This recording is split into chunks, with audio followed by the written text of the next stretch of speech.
So good afternoon, friends, and welcome once again to the briefing of the Union Health Ministry on COVID-19. But before we start the briefing, may I request everyone to keep their phone on silent mode? So today we have Joint Secretary Love Agarwal ji and Director of the AIIMS, Dr. Randeep Guleria ji, to brief us on the current situation of COVID-19. After the briefing, we'll take a few questions. And now, for giving an update on COVID-19, it is over to you, Love Agarwal ji. Good evening friends, हम आपको कोविड-19 की वर्तमान परिस्थिति के बारे में बताना चाहेंगे। अगर हम आज की परिस्थिति देखें तो पाते हैं कि पिछले 17 दिनों से देश में एक steady decline in daily new cases observe किया जा रहा है। जैसे कि आप देखेंगे तो पाएंगे कि एक स्थाई पर 7 मई को जब देश में एक दिन में अधिकतम 4,14,000 केसेस रिपोर्ट हुए थे, एक डिक्लाइनिंग ट्रेंड के तहत वह घटते घटते 12 मई को 3,48,000, फिर घटते हुए वह 17 मई के करीब में 2,81,000 और पिछले 24 घंटे में एज लो एज 2,22,000 केसेस देश में पिछले 24 घंटे में रिपोर्ट किए गए हैं। हम देखें तो पाते हैं कि यह दिल्ली केसेस पिछले 2 दिनों में 2.5 लाख से भी कम उस गति से नोट किए जा रहे हैं। यह लोएस्ट केसेस रिपोर्टेड हैं देश में ऑलमोस्ट 40 दिन के बाद। यह भी एक तथ्य हम आप लोगों के सामने लाना चाहेंगे। इसी तरीके से डेली केसेस को हम अगर देखें कि जिला वाइज अगर हम उसको एनालाइज करें तो हम देखते हैं कि जो जिला जो कि 100 से अधिक केसेस डेली बेसिस पर रिपोर्ट कर रहे थे, उसमें नंबर कम होता दिख रहा है। जहां वह करीब 531 जिले 28 अप्रैल से 4 मई वाले हफ्ते में ऑब्जर्व किए गए, वह घटते घटते 431 जिले रह गए हैं। यानी कि हम केसेस में भी एक कमी जिला स्थाई पर भी नोट कर रहे हैं। इसी तरीके से देखें तो पाते हैं कि देश में कंसिस्टेंट पद्धति से रिकवरी रेट में भी वृद्धि नोट की जा रही है।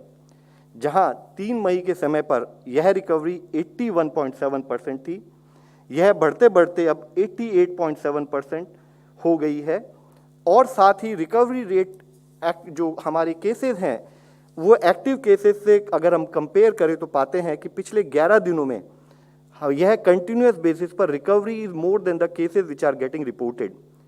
देश में 27 स्टेट्स ऐसी हैं जहां पर कि recovery is more than the daily cases reported also. अगर हम इसी तरीके से देश में एक्टिव केसेस यानी कि वह केसेस जो या तो होम आइसोलेशन में हैं या हॉस्पिटल लेवल पर मॉनिटर किए जा रहे हैं, तो उसमें भी हम देखें तो पाते हैं कि पिछले 22 दिनों से continuous decrease in active cases देश में नोट किया जा रहा है। जहां 3 मई के समय पर देश में एक्टिव केसेस 17.13% थे, वह घटते घटते अब 10.17% रह गए हैं। हम आप लोग की दृष्टि में लाना चाहेंगे जैसे कि 10 मई के समय पर देश में 37,45,000 के करीब एक्टिव केसेस थे, तो वह घटते घटते अगर हम देखें तो 16 मई के करीब 36 लाख के करीब केसेस, फिर घटते हुए 20 मई के करीब 31 लाख केसेस और अब कम होते होते 27.2 लाख केसेस एक्टिव केसेस की दृष्टि में देश में हैं। यानी कि पिछले 2 हफ्ते में करीब 10 लाख के करीब एक्टिव केसेस में कमी पाई गई है। इसी के साथ ही हमने इससे पहले भी आपको अवगत किया है, जैसे जैसे केसेस में वृद्धि नोट की जा रही थी, देश के स्थाई पर टेस्टिंग क्योंकि वह अर्ली आइडेंटिफिकेशन में सपोर्ट करती है, उसको भी उसी गति से बढ़ाया गया। जहां 9 से 15 फरवरी वाले सप्ताह में देश में औसतन 7 लाख के करीब टेस्ट एक दिन में किए गए। 16 से 22 मार्च को वह बढ़ते हुए 10 लाख से अधिक प्रतिरोज के हिसाब से किए गए। 13 से 19 अप्रैल वाले वीक में अगर हम देखें तो 15 लाख प्रतिरोज के हिसाब से वह टेस्ट बढ़ते गए। और अगर हम औसतन देखें तो पिछले हफ्ते 18.46 लाख देश में टेस्ट की गति में वृद्धि आई है औसतन। तो यानी कि अगर हम देखें तो पिछले 15 हफ्तों में करीब 2.6 टाइम्स देश में जो टेस्ट होते थे उनकी संख्या में बढ़ोतरी की गई है। इसी के साथ ही एक स्थाई पर जब देश में टेस्ट बढ़ते रहे, हमने टेस्ट को बढ़ाया। दूसरे स्थाई पर जो एक शुरू में एक नेगेटिव ट्रेंड था इन terms of increase in positivity, उसमें भी एक अच्छी न्यूज़ हम नोट करते हैं। हम देखते हैं कि जहां हमारे 16.92% केस पॉजिटिविटी 13 से 19 अप्रैल वाले सप्ताह में थी, जो बढ़ते बढ़ते 4 से 10 मई वाले वीक में 21.4% हो गई थी, वह पिछले 2 हफ्ते से घटती जा रही है और औसतन 12.09% आज देश में केस पॉजिटिविटी वीकली बेसिस पर नोट की जा रही है।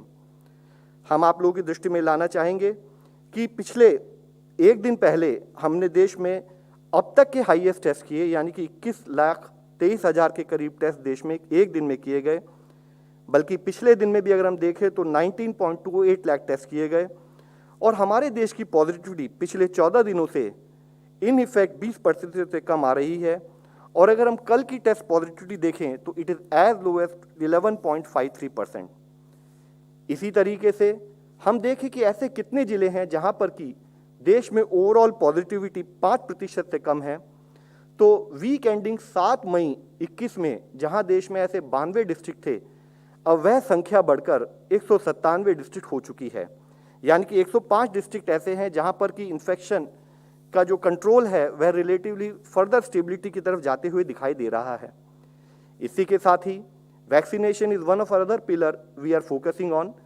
हम आप लोगों को बताना चाहेंगे कि एक स्थाई पर गवर्नमेंट की तरफ से फ्री वैक्सीनेशन, फ्री डोजेज जो स्टेट्स को प्रोवाइड की जा रही हैं, which is for primarily age groups as well as the health care and workers and frontline worker, उसके तहत अब तक 14.56 crore doses free state government को देते हुए people above 45 years of age उनको कवर किया जा चुका है।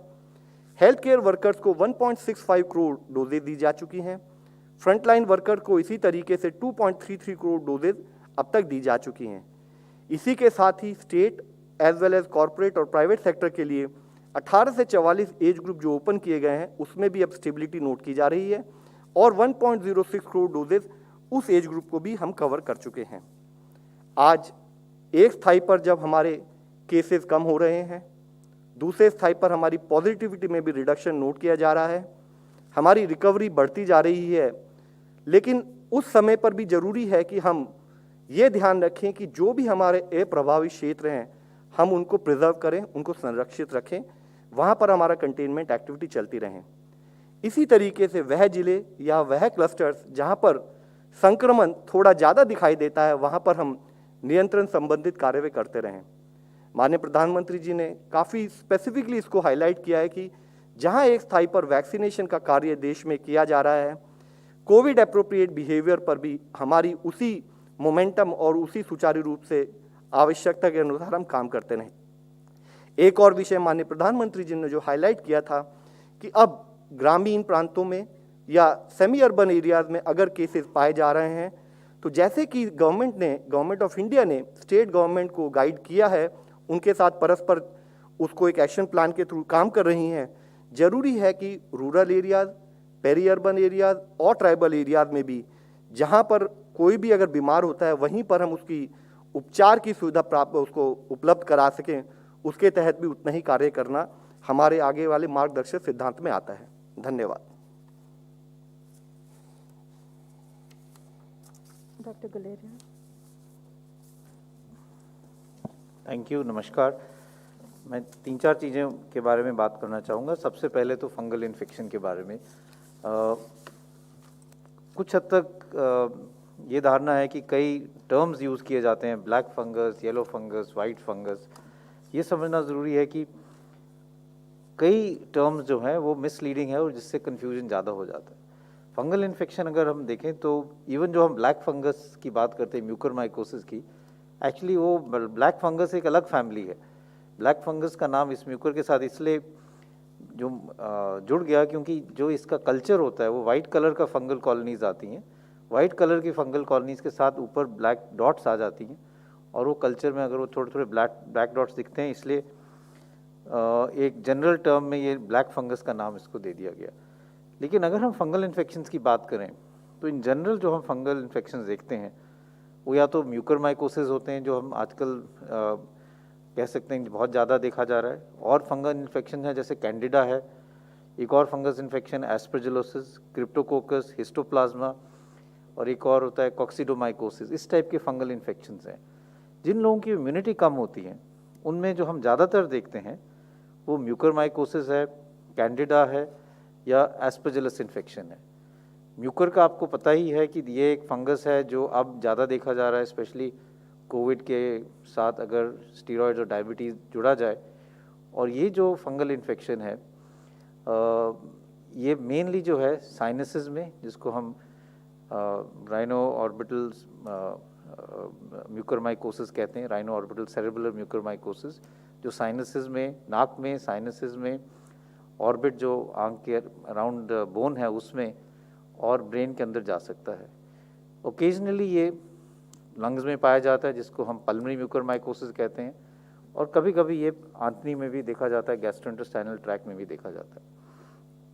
एक और फंगल इन्फेक्शन जिसको हम कैंडिडा कहते हैं, वो भी जिन लोगों की इम्यूनिटी कम होती है, लॉन्ग टर्म इम्यूनोसप्रेसेंट्स पे होते हैं, उनमें देखा जाता है। ये यूजुअली अगर मुंह में हो तो ओरोफेरेंजियल कैंडिडाइसिस, मतलब ओरल कैविटी और जो खाने की नाली है उसमें हो सकता है, जिसमें वाइट पैचेस आ जाते हैं और टंग भी एकदम वाइट हो सकती है।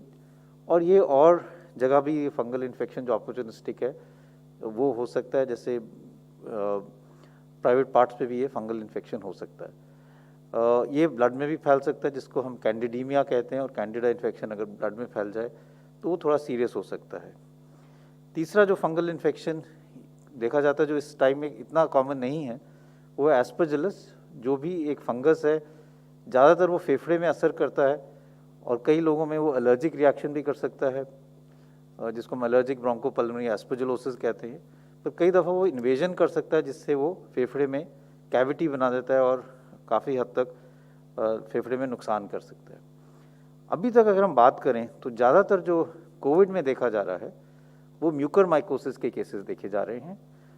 ओकेजनली या रेयरली एस्परजिलस के केसेस भी देखे जाते हैं, जो लंग्स का अगर हम उनको किसी व्यक्ति का एक्सरे में दाग आए या हम सीटी स्कैन कराएं तो उसमें कैविटीज़ आ जाती हैं, उसमें एक क्लासिकल पिक्चर आती है जो हम कहते हैं ये इन्वेजिव एस्परजिलोसिस के लक्षण है।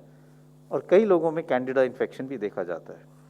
और जो फंगल इन्फेक्शन है, जैसे मैंने बात किया क्रिप्टोकोकस की, HIV पेशेंट्स में वो ज़्यादा देखा जाता है। अभी इस दौरान इतना ज़्यादा उसके केसेस नहीं है। तो ये बात समझना बहुत ज़रूरी है कि अगर हम बात कर रहे हैं तो इट्स बेटर कि हम यूज़ करें करेक्ट नेम, क्योंकि ये कन्फ्यूजन हो जाता है। क्योंकि कई दफ़ा कुछ एरियाज़ में अगर फंगस ग्रो करे तो उसका कलर अलग लग सकता है, और उसको आप एक ही फंगस को अलग अलग कलर के नाम से लेबल करने से कन्फ्यूजन हो सकता है। ज़्यादातर अभी जो देखा जा रहा है वो म्यूकरमाइकोसिस है, ओकेजनली कैंडिडा इन्फेक्शन और एस्परजिलस इन्फेक्शन लंग्स में पाया जा रहा है। जैसे मैंने पहले भी कहा था, म्यूकर जो है एक फंगस इन्फेक्शन है जो मेनली सॉइल में देखा जाता है, एनवायरनमेंट में है, और it is not a communicable disease, यानी कि एक व्यक्ति से दूसरे व्यक्ति को वैसे नहीं फैलता है जैसे कोविड फैलता है। तो अगर एक व्यक्ति जिसको म्यूकरमाइकोसिस है वो और किसी व्यक्ति के साथ बैठा है तो ऐसा नहीं है कि उसको फंगल इन्फेक्शन उससे फैल जाएगा। तो ये समझना बहुत ज़रूरी है।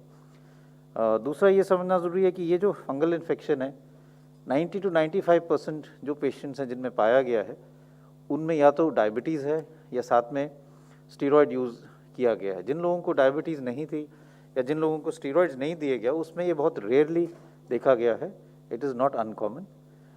कई दफ़ा लोग ये कहते हैं कि ऑक्सीजन के साथ ये है, लेकिन इसका लिंक है, लेकिन कई पेशेंट्स ऐसे भी हैं जो घर पे इलाज कर रहे थे, जिनको ऑक्सीजन की ज़रूरत नहीं पड़ी, घर पे उन्होंने स्टीरॉयड्स ले लिए और शुगर उनकी कंट्रोल नहीं हुई, उनमें भी म्यूकरमाइकोसिस देखा गया है, जो हॉस्पिटल में एडमिट भी नहीं हुए। तो admission and oxygen is not one factor which is definitely linked with this. Hygiene रखना तो वैसे भी ज़रूरी है, स्पेशली जिनको डायबिटीज़ है, क्योंकि अपॉर्चुनिस्टिक इन्फेक्शन उनमें ज़्यादा है। तो जनरल हाइजीनिक मेजर जो हम पहले से कह रहे हैं कि रेगुलर वॉशिंग ऑफ हैंड्स, अगर आप कोई ऑक्सीजन यूज़ कर रहे हैं तो उसकी ट्यूबिंग प्रॉपरली क्लीन हो, जो पानी यूज़ करते हैं ह्यूमिडिफिकेशन के लिए, आइडियल सिचुएशन में अगर वो स्टेराइल वाटर हो तो वो बेटर रहेगा। दूसरा इम्पॉर्टेंट इशू ये है कि ये समझना कि म्यूकर के लक्षण क्या हैं। अभी तक हमने जो देखा है, जो हमारे हॉस्पिटल में हमने देखा है कि मेजॉरिटी हमारे पेशेंट जो हैं उनको म्यूकर अर्ली स्टेज में हो रहा है, तब अभी वो कोविड पॉजिटिव ही हैं। ये एक चैलेंजिंग सिचुएशन होती है, क्योंकि आपको जिनको म्यूकरमाइकोसिस है उनकी ट्रीटमेंट जो है वो लंबे टाइम के लिए चलती है। तो शुरू में आप उनको, वो कोविड पॉजिटिव रहते हैं, 80% जो हमारे पेशेंट दाखिल हैं वो अभी भी कोविड पॉजिटिव हैं, तो वो कोविड एरिया में है। लेकिन जैसे उनकी ट्रीटमेंट चल रही है, कई दफ़ा सर्जरी भी करनी पड़ती है, डिब्राइडमेंट, फिर वो कोविड नेगेटिव हो जाते हैं, फिर उनको कोविड पॉजिटिव एरिया से फिर नेगेटिव एरिया में शिफ्ट करना पड़ता है। तो हॉस्पिटल्स के लिए चैलेंजिंग ये है to have 2 mucor wards, 1 for positive patients and 1 for negative patients, क्योंकि उनकी ट्रीटमेंट जो है वो तो कई हफ्ते चलती है, जो एंटी फंगल ट्रीटमेंट है, और सर्जरी भी जो है उसकी टाइमिंग जो है वो ज़रूरी है, क्योंकि ये भी सही है कि कोविड अगर आप पॉजिटिव हो और बहुत एग्रेसिव सर्जरी करो तो उससे मोर्टेलिटी ज़्यादा हो सकती है, क्योंकि अगर फेफड़े में कमज़ोरी है, ऑक्सीजन की रिक्वायरमेंट है और आप ऑक्सीजन पे हो और उसके ऊपर आपके नेज़ल पैसेजेस या सांस के ऊपर वाले एरिया में सर्जरी की जाए तो it can have worse outcome. तो इसलिए ये भी समझना ज़रूरी है। दूसरी चीज़ ये है कि कुछ इसके ऐसे लक्षण हैं जो हम वार्निंग साइंस कहते हैं, जैसे हेडेक है, नाक बंद हो जाना या नाक में क्रस्टिंग होना, नाक से कभी कभी खून आना, या एक साइड में स्वेलिंग हो जाना, आंख के नीचे या चेहरे पे स्वेलिंग हो जाना, या एक साइड पे दर्द ज़्यादा होना और जो है सेंसेशन चेहरे पे कम हो जाना, ये सब जो लक्षण है, अगर किसी को भी ऐसे लक्षण हो और जो हाई रिस्क ग्रुप में है, यानी कि जिनको डायबिटीज़ है, जिनकी शुगर कंट्रोल नहीं है और स्टेरॉइड्स ले रहे हैं, उनको अपने डॉक्टर के साथ संपर्क करके अपना चेकअप कराना चाहिए। सिंपल टेस्ट है, नाक का एग्जामिनेशन, नेज़ल एंडोस्कोपी भी कर सकते हैं, जिससे आप नाक के अंदर देख सकते हैं और वहाँ से स्वैब और बायोप्सी भी ले सकते हैं, जिससे डायग्नोसिस भी हो सकता है और जल्दी ट्रीटमेंट शुरू करने से इसका आउटकम भी बेटर रहता है।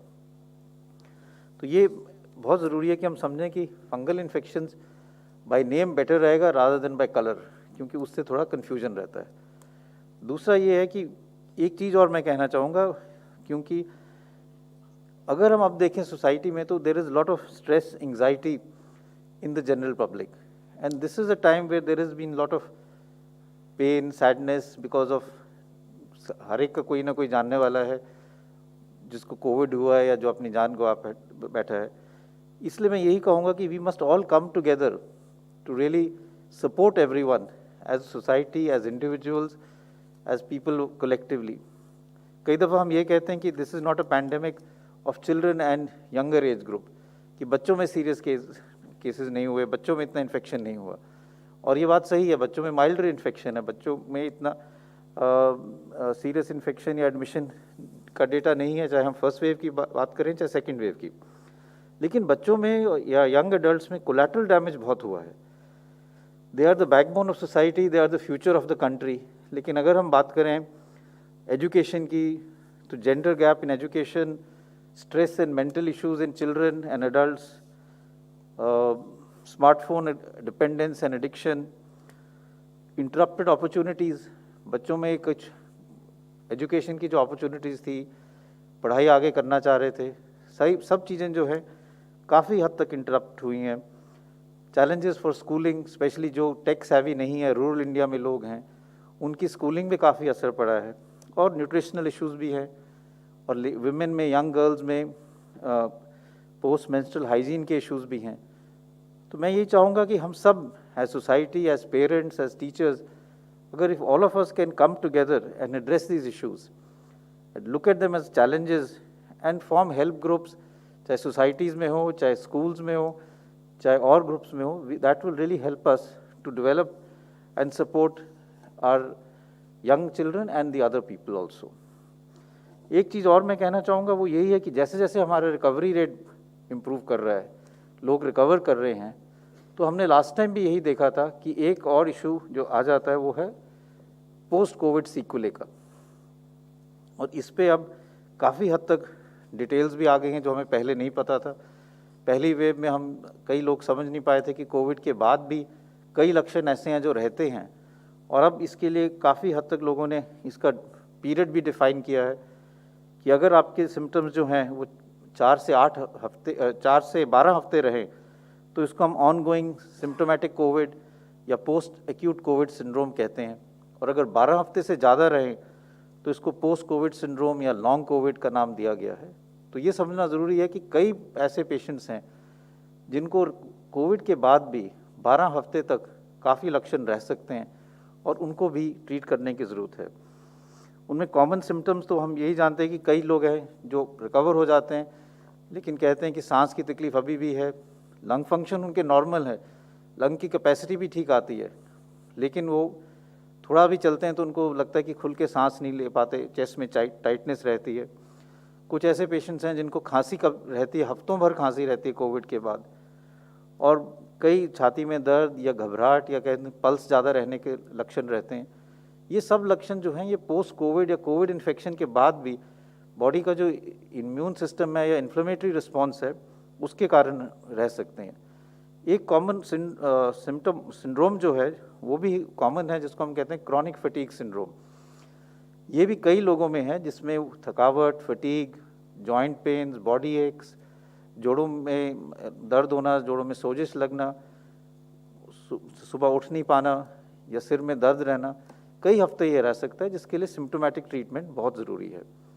एक और सिम्टम है जिसका नाम जनरल सोशल मीडिया में ब्रेन फॉग दिया गया है, जिससे जो कोविड से लोग रिकवर कर जाते हैं, कभी कभी वो कंसंट्रेट नहीं कर पाते, काम करने में उनको दिक्कत होती है कई हफ्तों तक, और कई दफ़ा इंसोम्निया होता है कि सो नहीं पाते, या डिप्रेशन हो सकता है।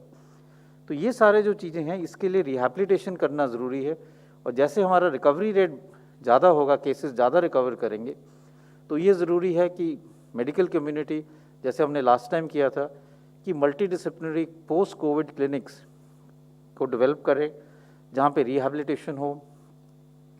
एक जो हमने लास्ट टाइम पाया था कि अगर हम लोगों को योगा कराएं तो उससे जनरल फीलिंग ऑफ वेलबींग भी आती है, और एक्सरसाइजेज करने से लंग की कैपेसिटी भी बढ़ती है और overall feeling of wellbeing is there. तो मैं यही स्ट्रेस करना चाहूँगा कि जैसे जैसे हमारा रिकवरी रेट बढ़ेगा तो हमारे पोस्ट कोविड के पेशेंट्स भी बढ़ना शुरू होंगे, and we should prepare so that we are able to manage them. Finally मैं यही कहना चाहूँगा कि जैसे अभी बताया गया कि रूरल और सेमी अर्बन एरियाज़ में अब केसेस देखे जा रहे हैं, और इसलिए ये ज़रूरी है कि वहाँ के लिए प्रॉपर डायग्नोसिस और मैनेजमेंट की गाइडलाइंस बनाए जाएँ, ट्रेनिंग की जाए। इस पे भी काम किया जा रहा है कि सिंड्रोमिक अप्रोच हो, रैपिड एंटीजन टेस्ट के यूज़ हो जो लोग घर पे कर सकें। अगर किसी को भी लक्षण हो जो कोविड के हों गांव में, तो उनको एकदम आइसोलेशन का एडवाइस किया जाए। उनका अगर रैपिड एंटीजन टेस्ट हो जाए तो वो करके, अगर आइसोलेट वहाँ नहीं कर सकते तो कोविड केयर सेंटर में उनको आइसोलेट किया जाए, जिससे बीमारी आगे ना फैले, और एक ट्रीटमेंट स्ट्रैटेजी बनाई जाए जिससे वो ट्रीटमेंट वहाँ उनका प्रॉपरली हो पाए, प्रॉपर कंसल्टेशन हो पाए विद यूजिंग टेली कंसल्टेशन, जिससे साथ में जो बड़ा डिस्ट्रिक्ट हॉस्पिटल है या मेडिकल कॉलेज है वहाँ से संपर्क करके ट्रीटमेंट जो है वो प्रॉपर दिया जाए। और इसमें काफ़ी हद तक हर एक एरियाज़ में सेंटर ऑफ एक्सेलेंस बना के डॉक्टर्स की ट्रेनिंग की जा रही है at rural level, at primary level, both in government sector and private sector. और ये भी देखा जा रहा है कि वहाँ पे पूरी तरह से दवाइयों का अरेंजमेंट हो, ऑक्सीजन की अरेंजमेंट हो, जिससे जैसे जैसे अगर वहाँ केसेस बढ़ते हैं तो we are ready to manage them. तो ये 3-4 चीज़ों पे मैं कुछ बात करना चाह रहा था। Thank you very much. Thank you, Dr. Guleria, and now we'll take some questions. Okay, can we begin with Vijay Lakshmi ji? Sir मैं वॉल स्ट्रीट जर्नल में जो एक रिपोर्ट छपी है उसके बारे में सवाल पूछना चाह रही थी। उसमें कहा गया है कि यूएस इंटेलिजेंस एजेंसीज ने इस ओर इशारा किया है कि 3 रिसर्चर्स वुहान जो वायरोलॉजी इंस्टीट्यूट है वो नवंबर 2019 में कोविड सिम्टम्स के साथ बीमार हुए थे और उनको हॉस्पिटलाइजेशन की ज़रूरत पड़ी थी। तो अब ये वॉल स्ट्रीट जर्नल इशारा कर रहा है कि वो एक लेबॉरेटरी से एस्केप वायरस हो सकता है। दुनिया में इस बात की मांग उठती रही कि प्रोब होना चाहिए। भारत का इस पर क्या स्टैंड है? देखिए, अभी तक हम लोग जो है कोविड के सेकंड स्टेज वेव से जूझ रहे हैं। जो ये इश्यूज हैं विद रिस्पेक्ट टू कि ये कोविड जो है हम सबकी नॉलेज में है कि वुहान प्रोविंस में सबसे पहले केसेस पाए गए थे at various level, particularly at multi forum level which is WHO। Teams have also gone and visited, उन्होंने अपनी रिपोर्ट्स भी दी हैं। उसके साथ साथ बहुत सारी डिफरेंट रिपोर्ट्स आती रहती हैं। आई थिंक मल्टीलैटरल फोरम में जो डिस्कशन होगा उसके बेसिस पर हम सबको खुद क्लैरिटी आएगी कि हमारा जो बिगर पिक्चर है वो क्या इमर्ज होती है। प्रफुल्ल जी।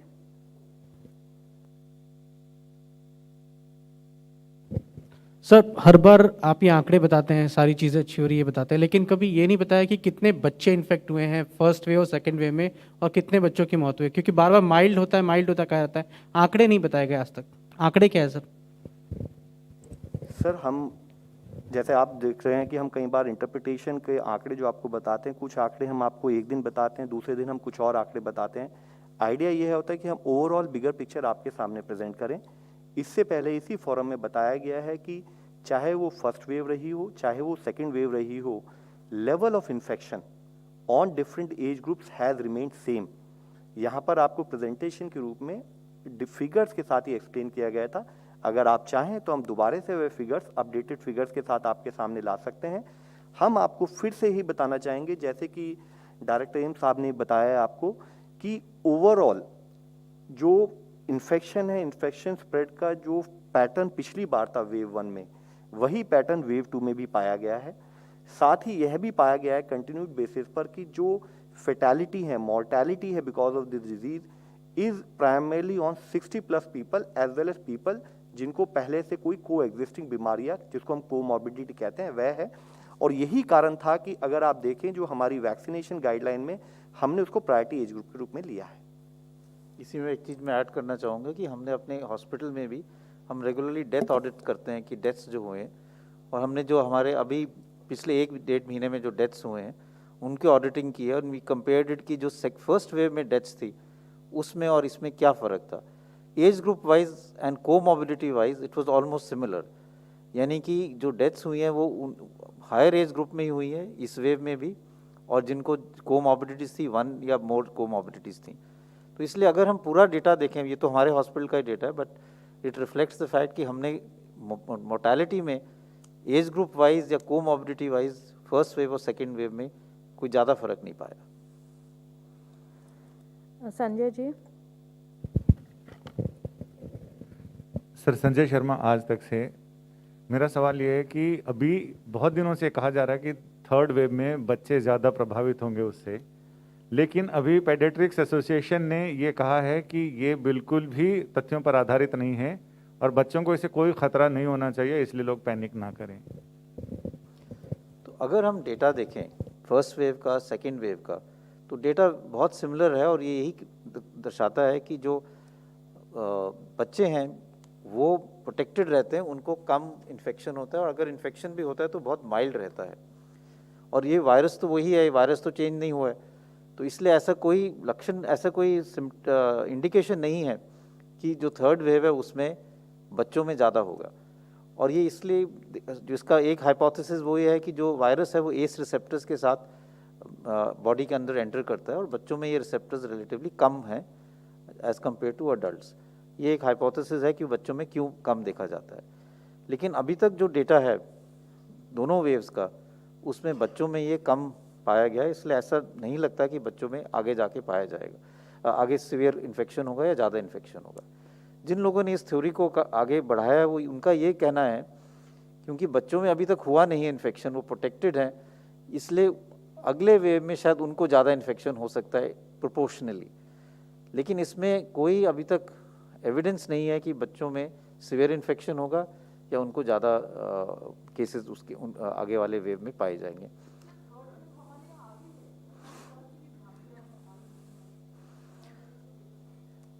मेरा तो ये मानना है कि हमें ये कहना चाहिए कि हमें we should work for the fact that there should be no other wave, चाहे थर्ड वेव हो चाहे फोर्थ वेव हो, और जो हमने पिछले 2 वेव से सीखा है उसी को हम आगे लेके अगर जाएंगे तो हम और किसी वेव को आने नहीं देंगे, अगर आएंगे तो उसको हम ज़्यादा बड़ा नहीं होने देंगे।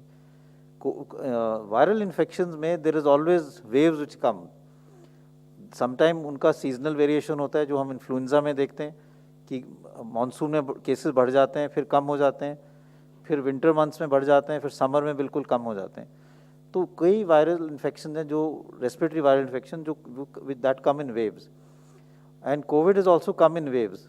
बट इशू इज़ कि हमें हर दफ़ा यही देखना चाहिए कि अगली वेव को हम जो भी हमने पहले वेव से सीखा है उसको हम आगे इम्प्लीमेंट करें जिससे आगे वेव्स ना बढ़े. But they will be waves which will come to some extent. We must work to make sure that they don't happen or they're minimum.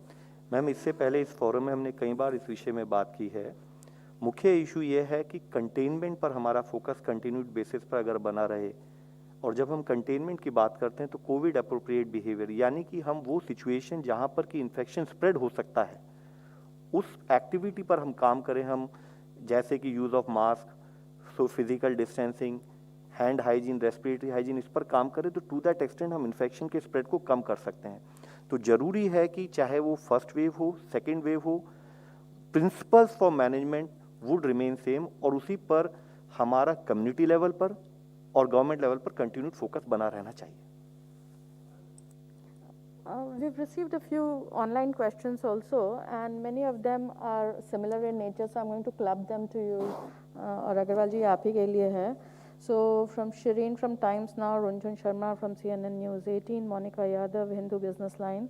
So they are all saying that many of the state governments are saying that both Pfizer and Moderna have refused to sell the vaccines to them. So now what is the... ma'am, हम आपको explain करना चाहेंगे कि चाहे Pfizer हो, Moderna हो, हम उन सबके साथ सेंट्रल लेवल से कोऑर्डिनेट करते हुए उनको दो तरीके से फैसिलिटेट कर रहे हैं. एक तो उनके regulatory facilitation in terms of approvals, दूसरा प्रोक्योरमेंट रिलेटेड फैसिलिटेशन. और both Pfizer and Moderna most of the time their orders books is already full. तो it is depending on their surplus how much they can provide to India. They will come back to government of India and will ensure and facilitate कि उसके basis पर हम वो सारी चीज़ें state level पर उसको सप्लाई किया जा सके, कोऑर्डिनेट किया जा सके, फैसिलिटेट कर पाएँ. एक और क्वेश्चन है अग्रवाल जी कि will the health ministry clarify that Covishield output is at 6 crore, Covaxin output is at 2 crore doses per month, yet only 5 crores are to be given by May end. Can the ministry clarify this? This is from by Milan from India Today. देखिए, पूरा जो vaccine का जो supply chain है, पूरा process समझने के लिए हमें दो तरीके से समझना पड़ेगा. पहला क्वेश्चन है अवेलेबिलिटी का, इन टर्म्स ऑफ कि हम क्या फील्ड में अवेलेबल करते हैं. उससे पहला क्वेश्चन आता है प्रोडक्शन का. तो जो जैसे हमारे मीडिया फ्रेंड्स ने पूछा है और रिपोर्ट्स भी आई हैं, तो अगर हम प्रोडक्शन को देखें तो जैसे कि बताया गया है कि करीब 6.5 करोड़ अगर कोविशील्ड इस माह में प्रोड्यूस होंगी और 1.5 करोड़ अगर कोवैक्सीन ऑन एन एवरेज अगर हम देखें इस माह में प्रोड्यूस होंगी, तो अगर 8 करोड़ की प्रोडक्शन है तो वह प्रोडक्शन इमीडिएटली अवेलेबल नहीं होता है. There are processes involve in ensuring its availability. मैं आप लोगों को बताना चाहूँगा जैसे कि प्रोडक्शन के तुरंत बाद स्टेबिलिटी और स्टेरिलिटी स्टडीज़ की जाती हैं फैक्ट्री प्रेमिसेस में, जिसमें करीब 1 हफ्ता के करीब लगता है. इसी तरीके से उसके बाद वह बैचेज में आती हैं और बैचेज में आने के बाद उसको सीडीएल कसौली में टेस्टिंग के लिए भेजा जाता है, जहाँ पर करीब 1 दिन लगता है. उसके बाद से वह सारी पर्टिकुलर जो वैक्सीन्स हैं इन टर्न पूरे कंट्री में अक्रॉस वो सप्लाई चेन के थ्रू जाती हैं.